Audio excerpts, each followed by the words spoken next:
I'm very glad to be here and sorry for having arrived one day later. But this is the final conference, so it's very nice.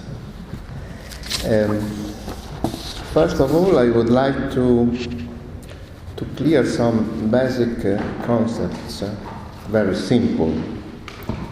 First,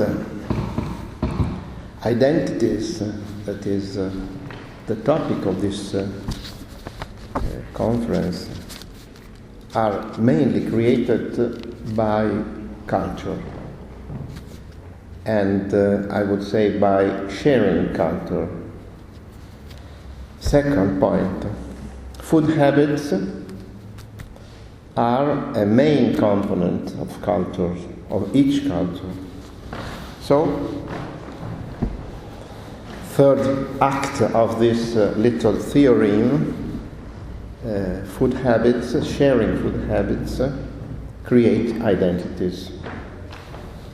And I will try to explain this concept, exploring the case of Italy, a country whose culture, even talking about food and cuisine, is much differentiated inside the country, as you know, with many specific local cultures or identities. And I think that we should always think about the word identity in a plural declination. In Italian it's very easy because identità is the same for the plural as for the singular. And for what concerns food habits and food tradition, many people think and write that an Italian cuisine actually does not exist because of this large differentiation of identities, of tradition in regions and cities and every place. I don't agree. I don't agree because I think the secret of a culture is not its homogeneity, is not the homogenization of differences, but on the contrary, the capacity of sharing them. And I think this is exactly the case of Italian history. And I would like to start from a 16th century text, 1548, written by Ortensio Lando. He was an Italian humanist, a Milanese physician and writer. And he wrote and published in 1548 a very curious work titled Commentario, Commentary, delle più notabili e mostruose cose d'Italia. Commentary, mostruose in a Latin sense, that is, admirable. Commentary on the most notable and admirable things of Italy. This is a very curious work, a curious virtual trip around the country. And for this trip, Lando suggests a sort of gastronomic tour of Italy. And he suggests this to a fictitious foreigner visitor who arrives shipping to Sicily and goes north, and Lando suggests him which foods, which wines to sample at each stop. Salted meats, salami, cheeses, breads, pasta, fishes, wines, and so on. That is to say that culinary tourism, or at least the idea of a possible culinary tourism is not a modern invention. But go back to the title of the work of Ortensio Lando. Commentario delle più notabili e mostruose cose d'Italia, Things of Italy. What is Italy in 1548? Surely Italy is not a political entity. At the time, Italy did not exist. Looking around, Lando could see a Duchy of Milan, a Republic of Venice, the Grand Duchy of Tuscany, the state of the Pope, the reign of Naples, and many other lesser countries. So, what is he talking about? What is this Italy? Perhaps a purely geographical country, entity. When talking from an historical point of view, this makes no sense. I think the entity, the Italy, whose Lando is talking and he is entitling his work, is actually a cultural entity. It's a country defined as a cultural space that shares values, models of living, eating, tastes. A country that does not coincide with the political community, but that does exist. It exists as, I would say, a cultural network. The story of this cultural country begins very early, since the Middle Ages. Salimbene, a 13th century friar, in his chronicle opposes the taste and features of Italian wines to the French ones. And of course he says that Italian wines are better. But this is his opinion. And if we have a look to medieval cookery books, we see that in the Italian space, they can be grouped in two main families. One referring to a southern prototype written in the aristocratic court of Naples. The second one referring to a Tuscan prototype written in bourgeois circles at Siena. But they, of course, they are written in some place, but they do not express a local cuisine.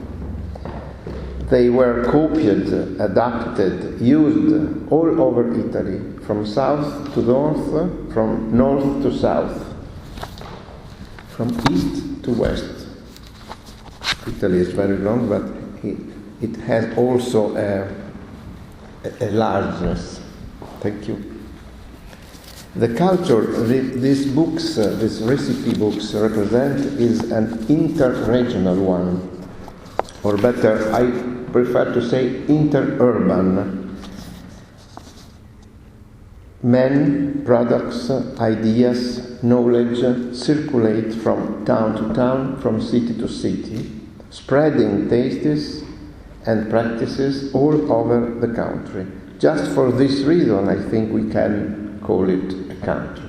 But this is not my invention. It's not an invention of the historians of today, because people of that time used to call it in this way. In fact, I want to explain, because I prefer the reference to cities more than to regions. Because in Italian history, the city has a central place, and it's a key factor of the whole mechanism. I mean, the city in the particular version, Italian version, typical of Italy, of a center strictly linked to the surrounding countryside, or contado, as it was called in the Middle Ages. Contado is not the countryside. Contado is the countryside dominated by the city, controlled by the city, represented by the city. This is the reason why still today all people, all students that I meet in the university, when you ask them where you are from, they always say the name of a city, even if they are not of the city, but of the countryside. And this city with its contado is an actual little state, as everyone knows. Let me explain this mechanism for what concerns the history of food. Medieval Renaissance cities act as both centripetal and centrifugal places. On one hand, they gather country resources in the city market, not only the goods but also the know-how. On the other hand, while keeping most staple food for local supply, they exchange luxury products with other city markets. A clear example will be Parmigiano cheese. Parmigiano, the most famous Italian cheese, is produced since the 13th century in the countryside around Parma, and not only this city, but also Piacenza, and it was called Piacentino too. Around Lodi, and it was called Lodigiano, always a city. But it was produced in the countryside, then gathered in the city and named sealed with the city denomination, Parmigiano. And I stressed this because the local denomination is crucial for exporting goods. I mean, if this cheese or everything in food culture, everything food products were consumed only in Parma, no one would call it Parmigiano, but only cheese. So the frequency, the abundance of local denominations in Italian food culture means that local products circulate elsewhere. Once sold, Parmigiano reaches other urban markets over a space that is an economic and cultural one, sharing with the food habits and tastes, sharing, for example, what is to become one of the main Italian features about food, that is pasta. The luck of Parmigiano was his combination with pasta.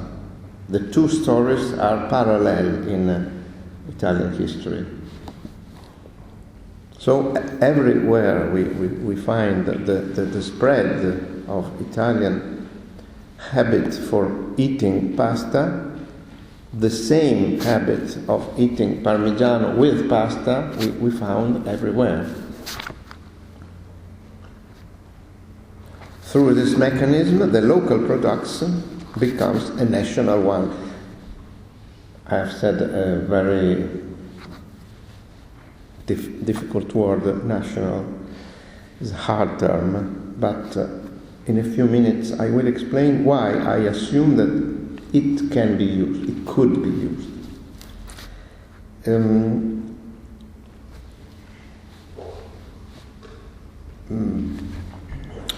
note that still today many Italian products, the so-called locally marketed products, the DOP protected origin products denomination, have a city-marked name, not only Parmigiano but Parma ham, Alba truffles, Bologna mortadella, Treviso chicory, Roman salad, Padua hen, and so on. I could continue for several hours, but we would go to the dinner time, so it should not be a very, very good.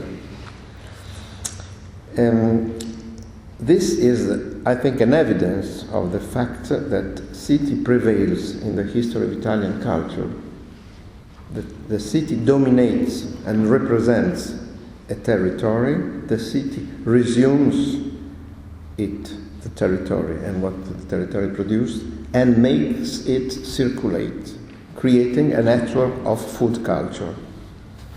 Similar considerations can be made when referring to men, particularly to cooks.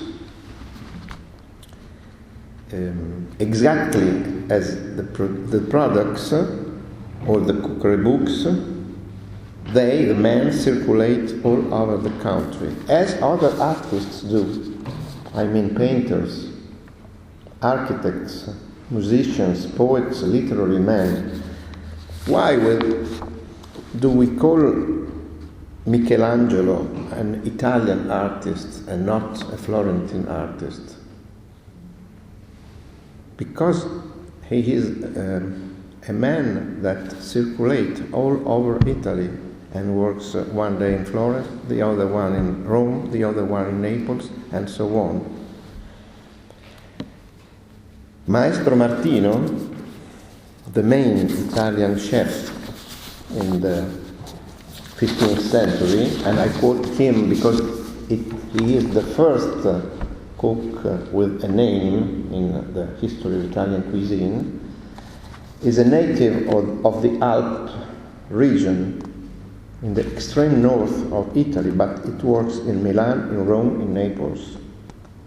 And in his cookery book, he represents all local cultures, becoming in this way national. The same has to be said for the main cook of Renaissance Italy, Bartolomeo Scappi.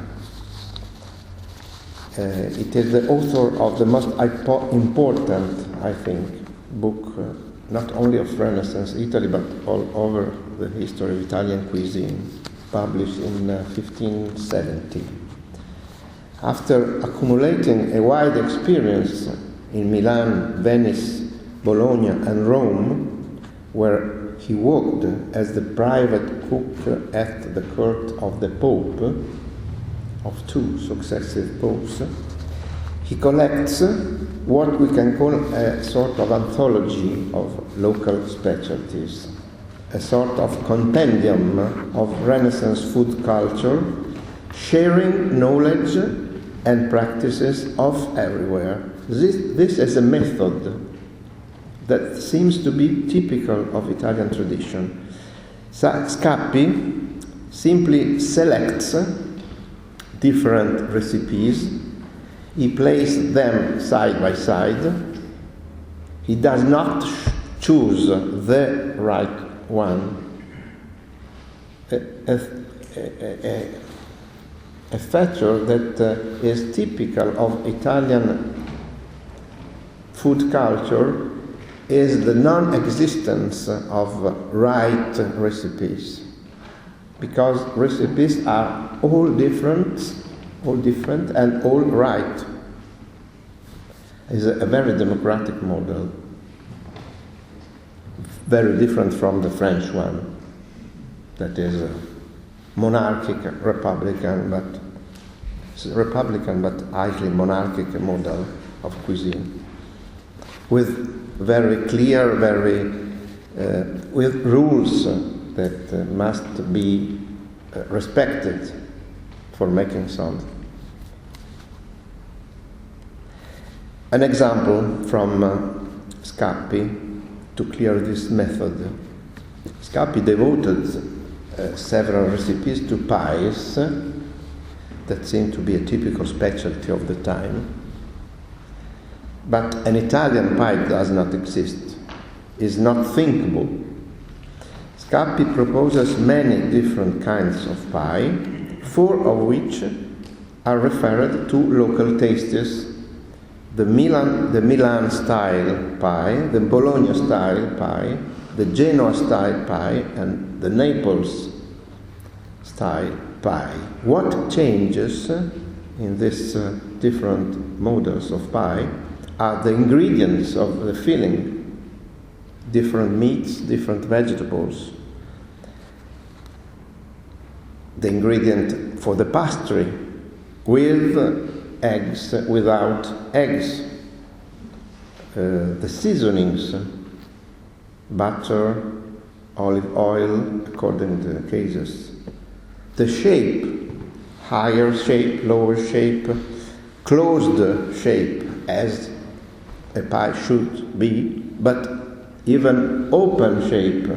And this is the variant of Neapolitan pie, that is pizza, that does not include, but shows what is not inside, but over. Each of all recipe, all right. This is the message, this is the model that I have called democratic. The great variety of pies, and I could make the same consideration for pasta, looks like a metaphor of Italian gastronomical style, whose ingredients are, first, the existence of shared items and taste models perfectly recognizable. A pie is a pie. Second, the existence of many different versions of the main model. No pie is similar to another pie. Third, the wide circulation of these versions with the possibility to know and compare them. You have the book of Scappi. You can choose if you prefer to make the Milanese pie or the Bolognese pie. Fourth, the lack of a unified version and the perfect rightfulness admitted to each variant. It must be said that this shared culture, this national identity, was for a long time a privilege for few, a privilege for a limited, a very limited social elite. And this is not a truth that the historian can see, but it was theorized and well explained at the time. See what writes Bartolomeo Stefani, that was a cook at Mantua in the court of Gonzaga in the 17th century.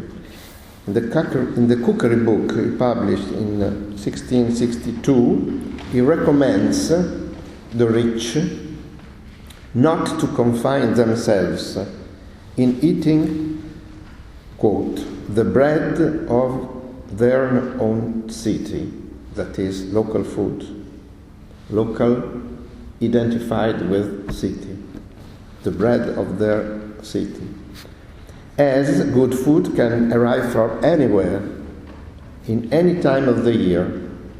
Two conditions must be given: good horses and good horse, that is, much money and rapid, quick means of transport. A luxury market unifies gastronomic Italy. I mean, at table, very few people can be defined as Italian. The poor, the peasant, forced to eat local resources do not belong to this exclusive community. But it exists, and we cannot deny that. Little by little, this situation will change. More and more people will become Italian, starting with the high, then the middle, and the lower bourgeoisie. And in the 19th century, this will be the class struggling for making Italy to exist even as a political entity. 1861.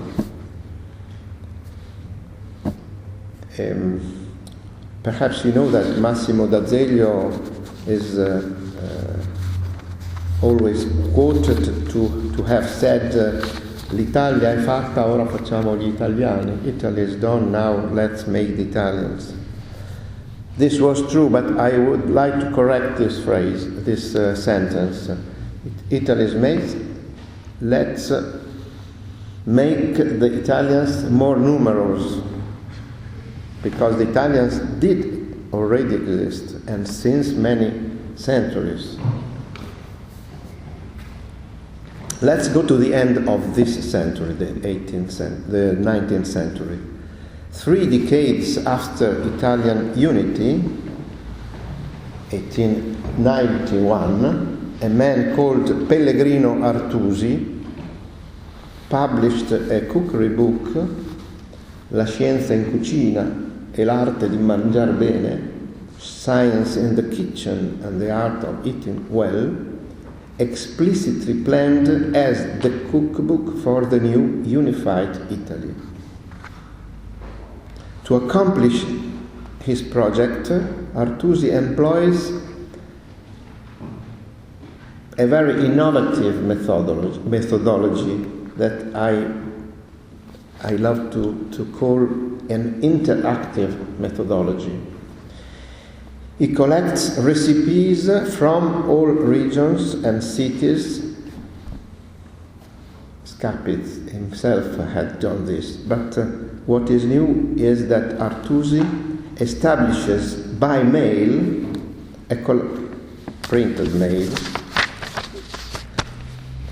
a collaboration with his readers, women but also men, sending him suggestions, proposing new recipes, asking for some particulars not so clear. In 20 years, 1891, 1911, and 15 editions, the number of recipes increased, almost doubled, passing from 470 to 790. In this way, Artusi's book became a sort of collective work of the Italian bourgeoisie of the time. This methodology was quite innovative. I love to call it a sort of blog, ante litteram, implemented through the mail system. But it smells as an old one, collecting and comparing different local traditions without making hierarchies, nor choosing the best recipe to propose. This is a kind of method we already know. 3 centuries before, Bartolomeo Scappi had done the same. Scappi in the 15th century and Artusi in the 19th century pursued one aim: diffusing and sharing knowledge, creating a culinary network. Scappi had left free choice among different kinds of pies. Likewise, Artusi's message is one of respect for the local diversity of food habits. See, for example, what he writes about fats. For frying, each people use the fat that is produced the best in each region. In Tuscany, they give preference to oil. In Lombardy, to butter. In Emilia, to an excellent lard.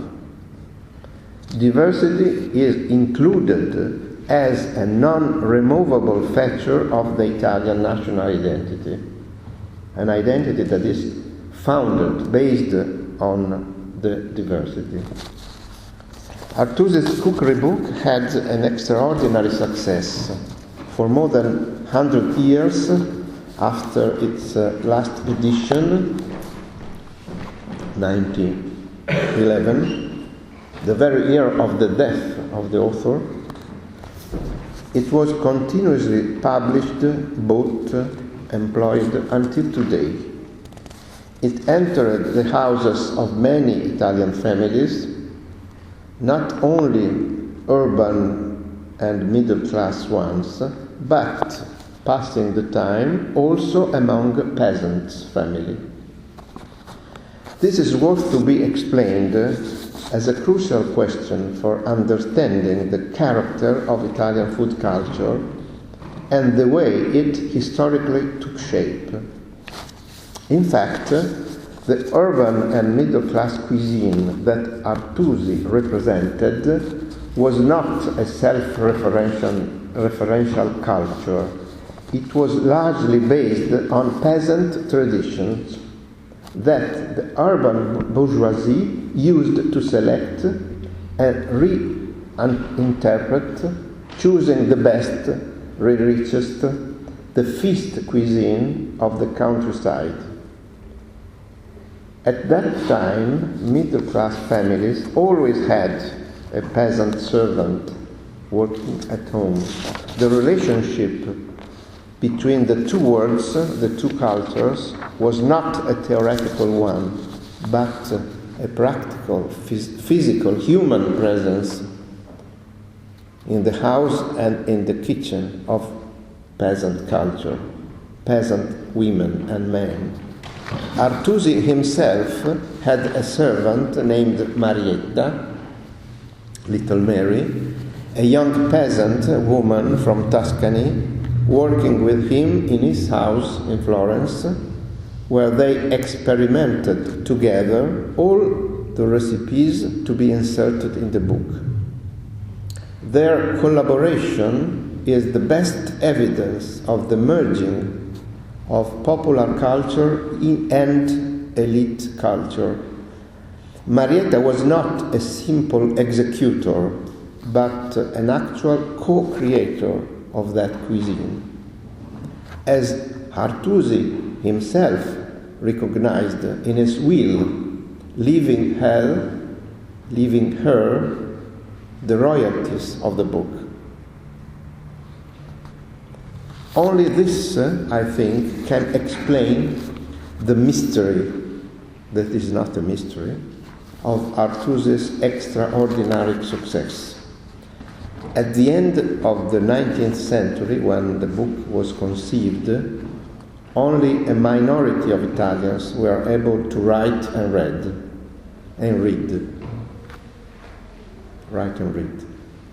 In the same decades, the introduction of a public primary school made many peasants literate and a potential public for buying some books, few books, but among these few books that entered the peasant families, The Science in the Kitchen by Artusi became a bestseller because the peasants, not only the middle class, used to gift their daughters a cookery book when they married.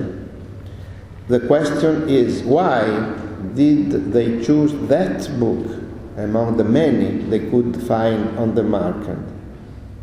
The answer is because in that book they could find important traces of their own culture. In that book, the peasants recognized themselves. That is to say that the construction of Italian food identity did not come out only by the network of horizontal links among city markets and elite consumers.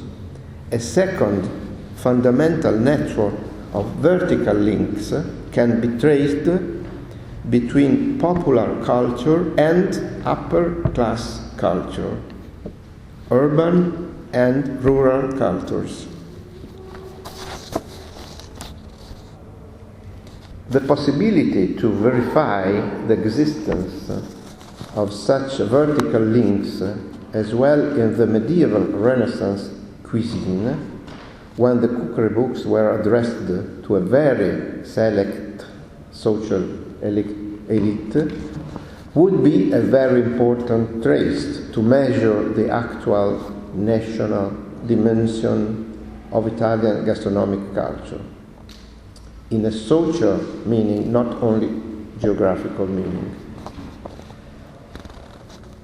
This is not a simple matter, as we risk to be deceived by the ideology of the time, when social difference is a sort of theorem established and guaranteed also through different ways of eating. But a more attentive lecture of medieval Renaissance cookery books is really surprising. Despite the ideology of difference systematically proposed in literature, where certain foods, mainly vegetables, and certain preparations, polenta, soups, and so on, are presented as humble ones, typically peasant ones, not suit for gentlemen.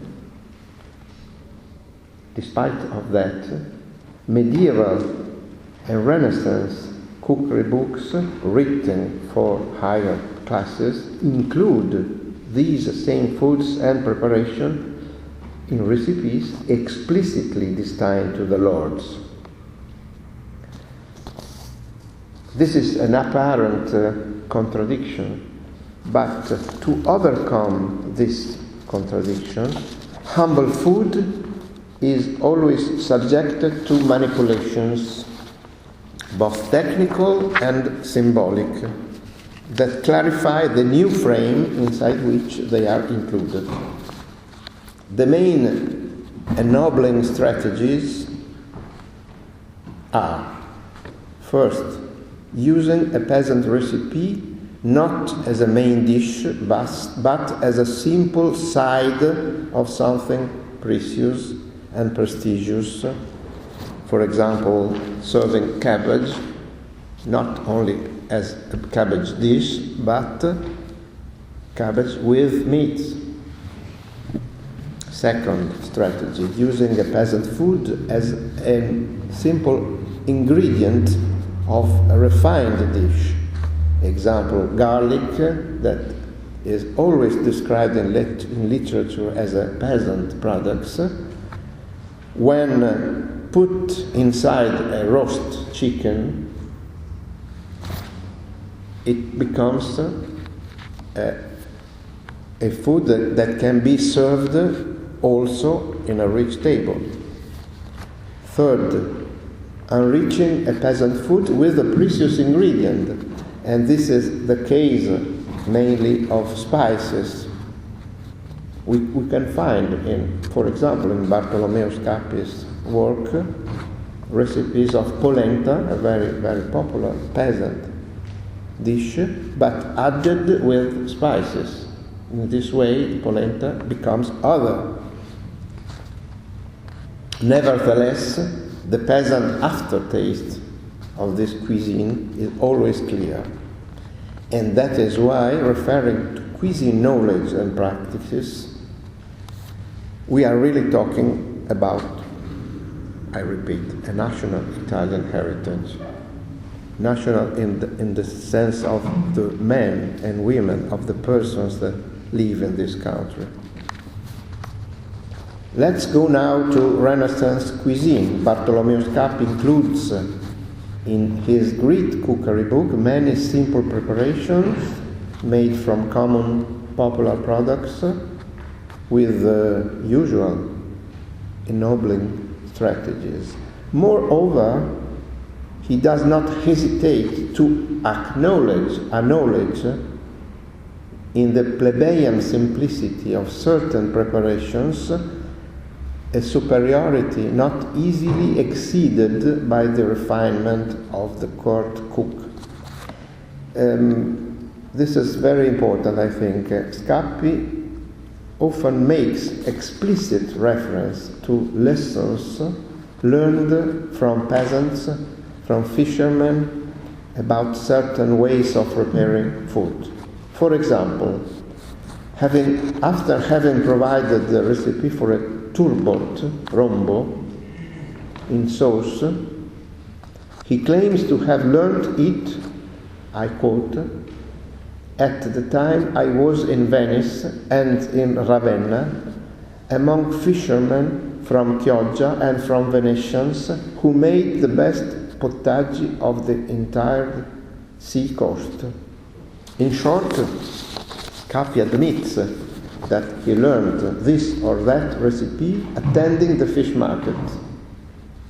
And he thanks the fishermen for what he heard from them. He testifies, without any doubt, the complicity, perhaps unexpected, between popular and elite cultures.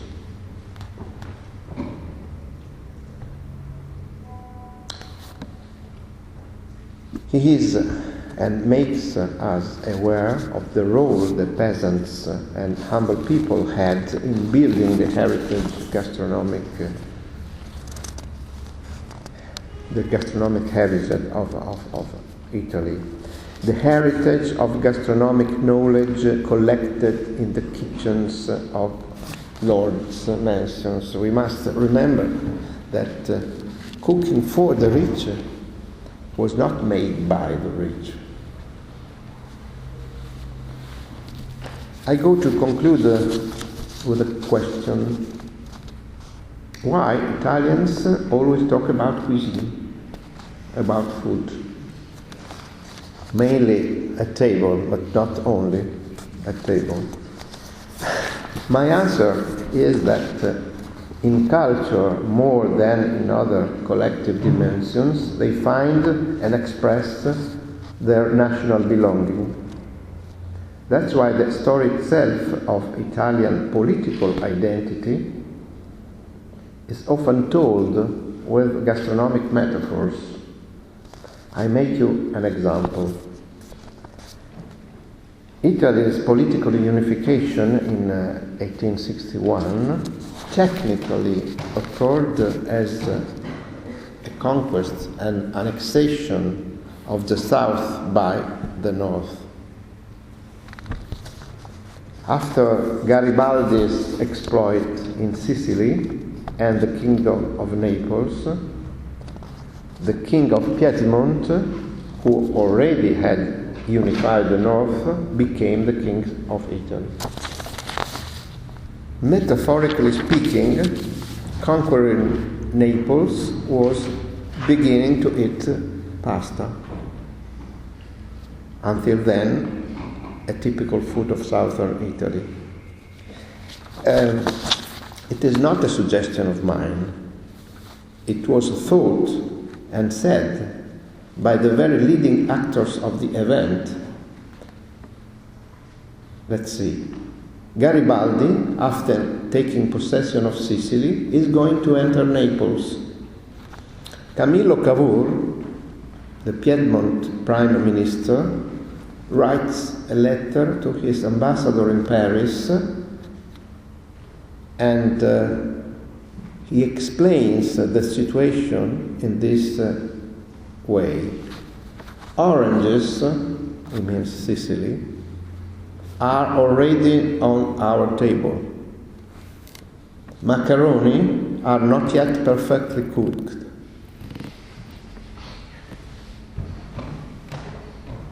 Sometime after, Garibaldi enters Naples, and Cavour writes a second letter. Macaroni have been cooked. Now we shall eat them. I must confess that I find hard to imagine a prime minister of another country of the world telling something similar in a moment so crucial for the history of the nation. Another example I would like to propose goes to another crucial historical moment of the Italian and European history, that is World War I. That was for the Italians a decisive, through tragic, opportunity of sharing experiences, tastes, ways of living and eating. All historians agree in saying that the experience of the first war was important for soldiers of all and peasants of all Italian regions to share the same foods, coffee and canned meat that never tasted before. We should add the local specialties that were sent to soldiers by their families that were possibly exchanged with other soldiers. This culinary traditions were compared even in prisoners' camp. This is the event that shocks me.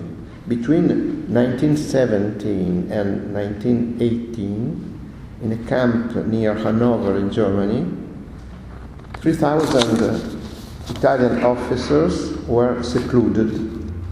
Giuseppe Chioni, a Genoese one, tried to lighten the tension of the moment by collecting recipes from his memory and from his companion's memory and writing a cookery book. In this way, he went to compose an actual cookery book, Arte Culinaria, culinary art. He named it after returning home. A similar recipe book was composed in the same months, in the same place, by another officer, the Sicilian Giosuè Fiorentino. This second manuscript is written with different handwritings, showing in a very material way the collective dimension of the experience. Both notebooks reveal the mixture of traditions coming from all parts of Italy.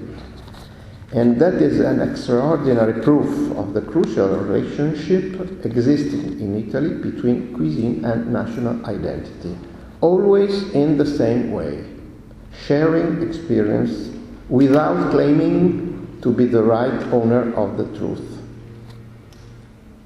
Or, if we want to say in another way, always saying to have the truth, but in a country where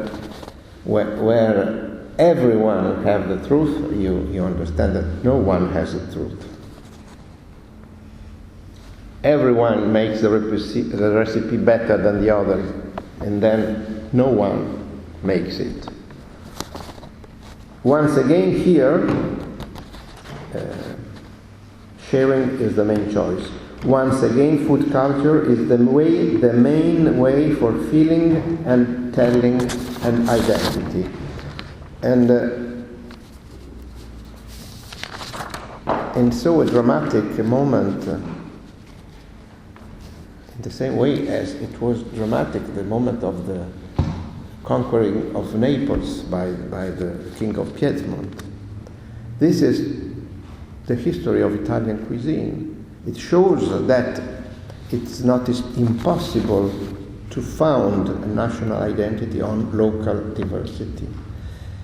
I often repeat what I said opening the speech, that identity is a word that can be or must be declined as a plural one.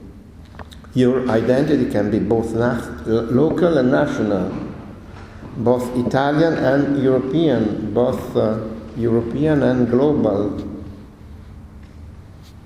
identities are more than one, are always more than one. The time is finished.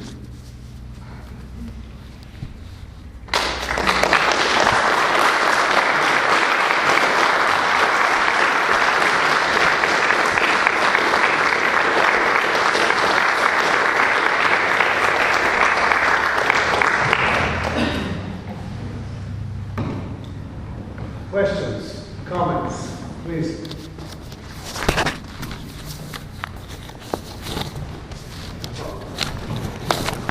Yes, it's a really interesting talk. Thank you very much for that. I learned a lot. I had a kind of question that just, and I could be wrong about this, but definitely from what I've read about the history, you said that food is a major marker of identity and culture and so on.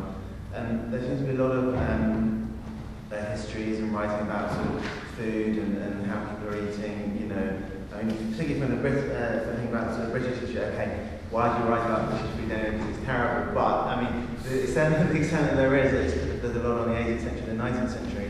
And I'm wondering, if you look at the Italian example, is there a lot of stuff after the First World War about eating culture, and food in the 1920s, 1930s, 1940s, 1950s? My sense is that a lot of the writing is before that period, and is there something about the post-First World War era that means that there's less writing on?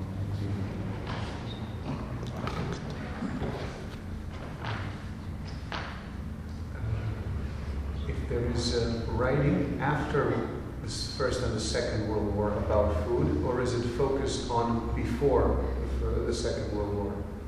Is there new cookbooks, new things, or is it all medieval, early modern? Non ho capito. Please. La questione Explain more sì. slowly. Dopo la prima guerra, Sì? nell'Inghilterra, non si trovano più scritti Anymore. cucina. After the first Era un one. periodo bianco e la questione antimilitare si scriva nel XIX secolo e poi dopo la seconda guerra, ma tra i due guerre era sempre 9 recetti.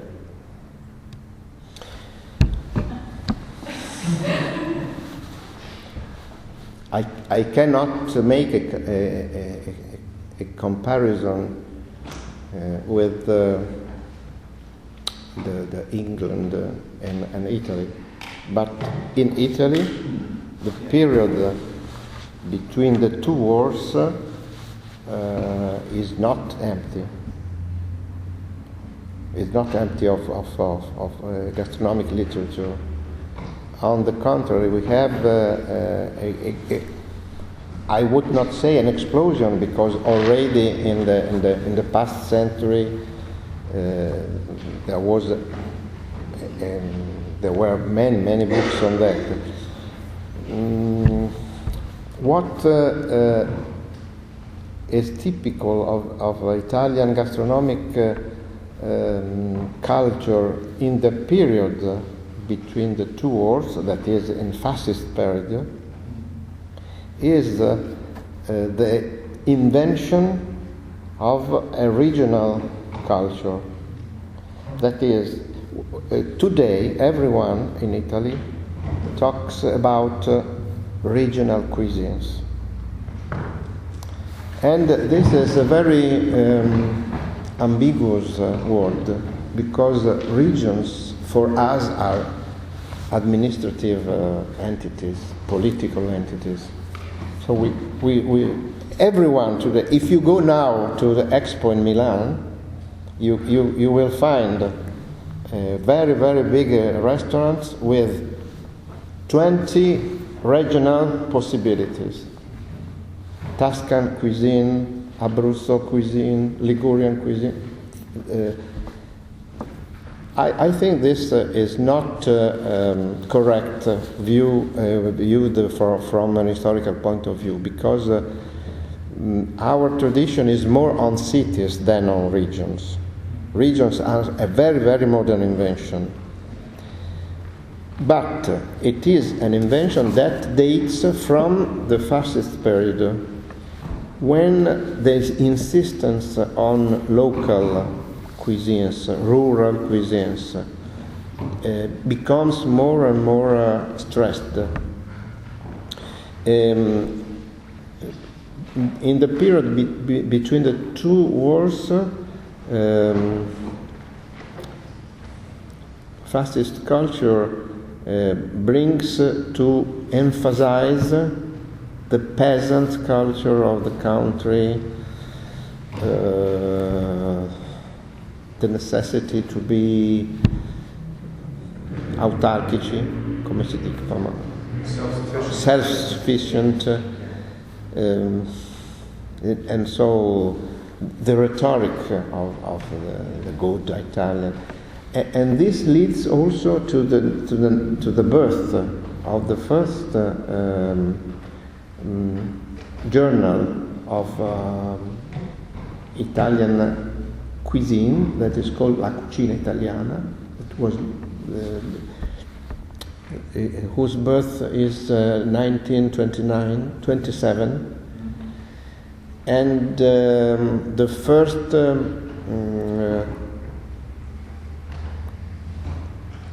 repertory of Italian products and recipes made by the Touring Club Association, a touristic association, a national touristic association, in 1931 is a guide of Italian products divided by regions and provinces in a very rigid way.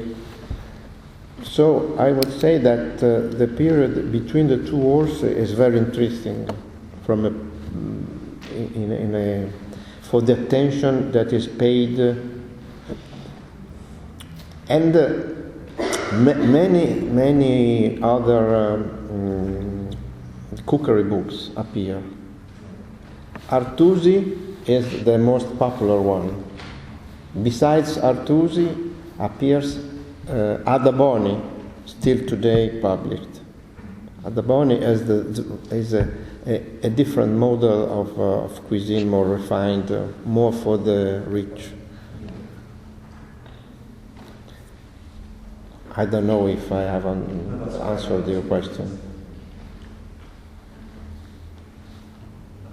As you want, as you like.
We must make a conference on this topic, because I cannot speak of everything.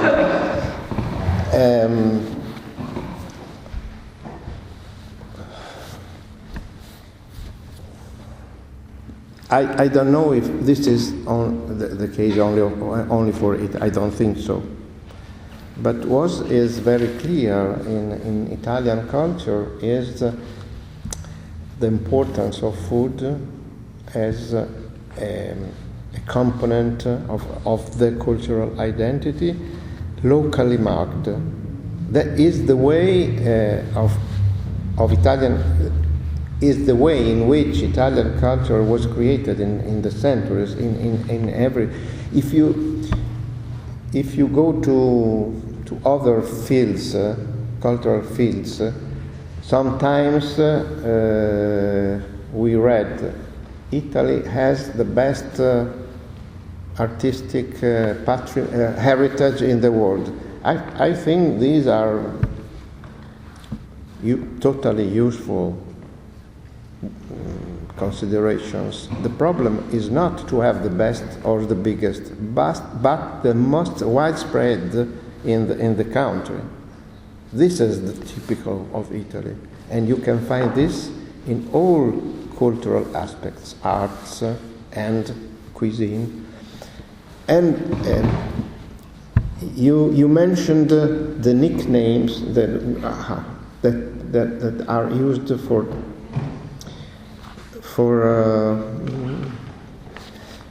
usually they are invented for telling you eat something very strange, you eat bad things, so on. And they are much spread in Italy too. But I think that the abundance of similar names is a proof of the sharing of a culture. You cannot call other people in a way if you don't know what they do. So there is also a positive way of seeing all this. And I don't know if in other countries there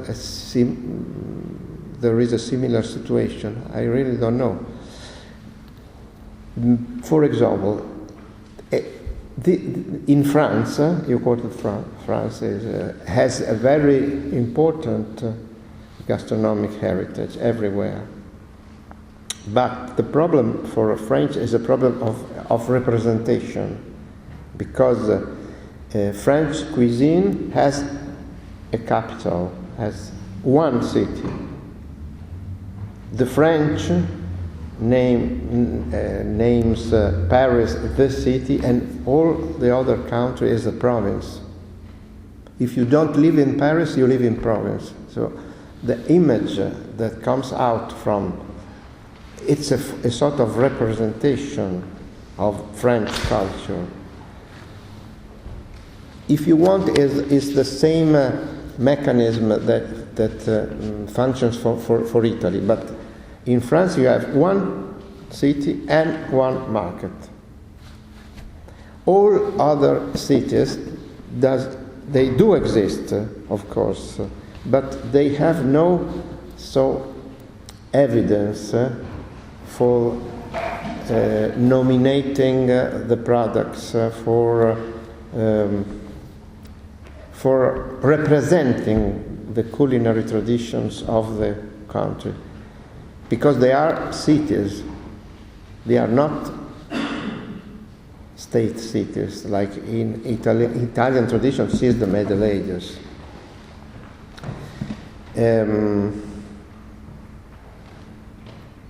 Today, in the world of globalization, there is a very huge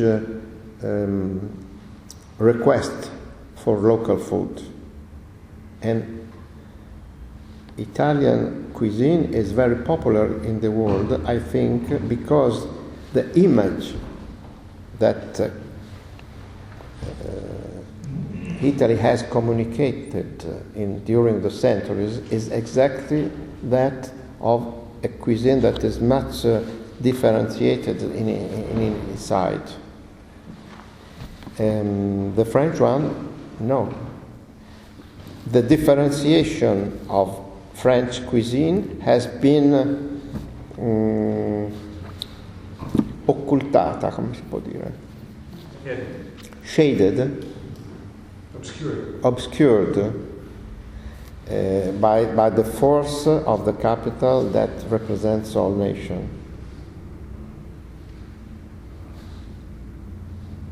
But I don't know if in Romania or in Bulgaria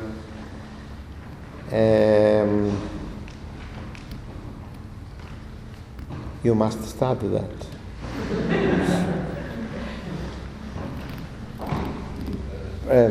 Professor Garza? No, it's all right. No?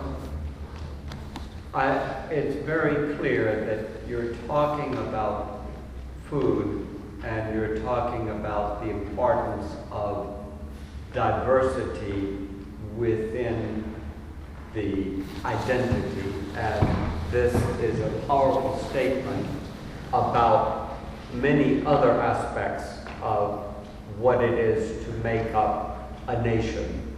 And the suggestion that diversity is an essential component of identity is a very important message, I think particularly in this part of the world, that we must remember that a national identity demands diversity for any kind of future.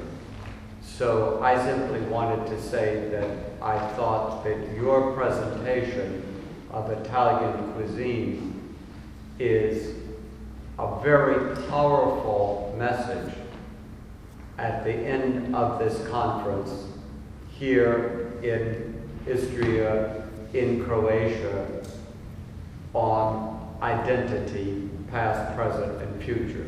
So I just wanted to thank you for taking us through food to much wider issues that we are all dealing with in our history, but also in our present. Thank you.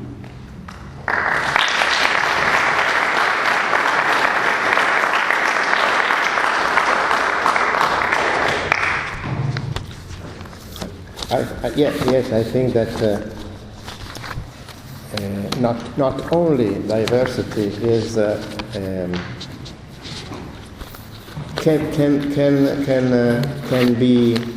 can fit with identity, but identities are more strong if they are diversified in its sides. And I had one page more to read, but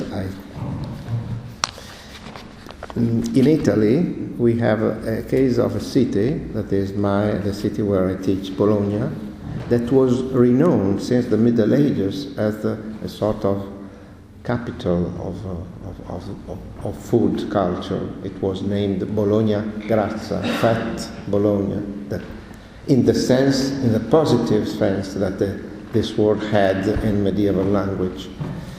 And I always struggle with the Bolognese people because they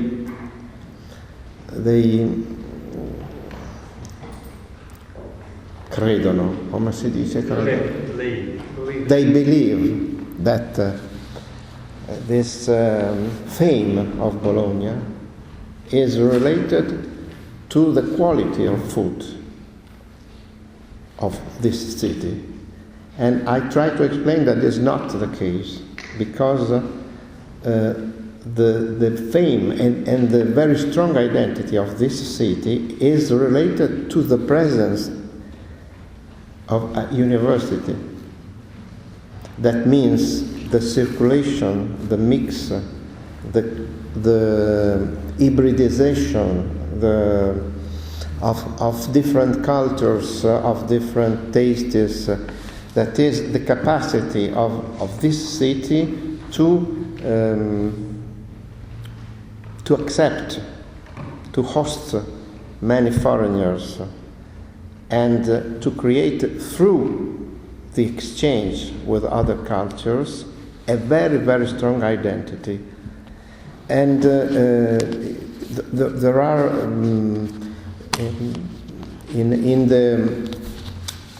in the evidence of early modern times,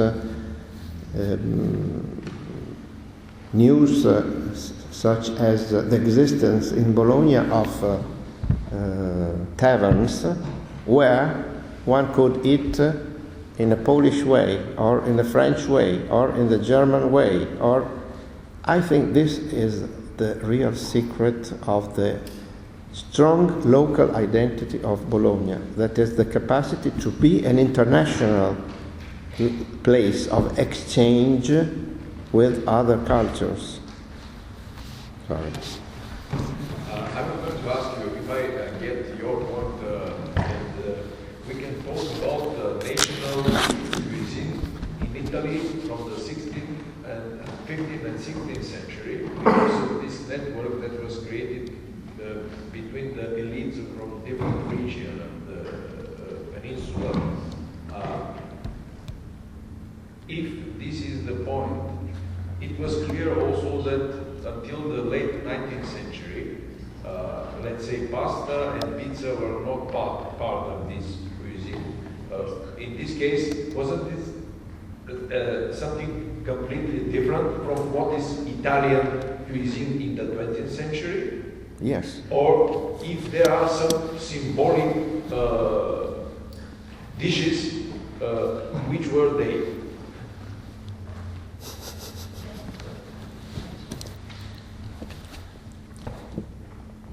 Pasta is a very modern symbol of Italian gastronomic identity.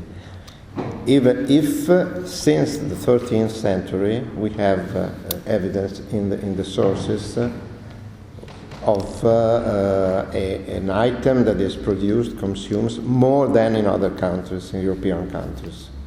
So if you like the historical continuity, you can say that pasta is a sign of this continuity. I prefer to say that it is an identity that is changing.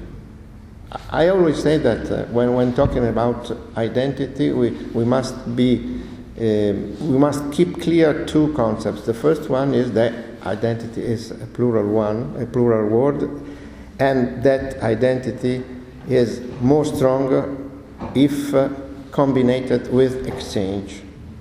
The second one is that identity is an historical creation that changes continuously during the time. So I don't think this is the moment to make a history of Italian features, but I think that if an Italian, if I, as an Italian of today, would eat medieval Italian cuisine, I would not be so pleased. It's different. Thank you. Thank you very much.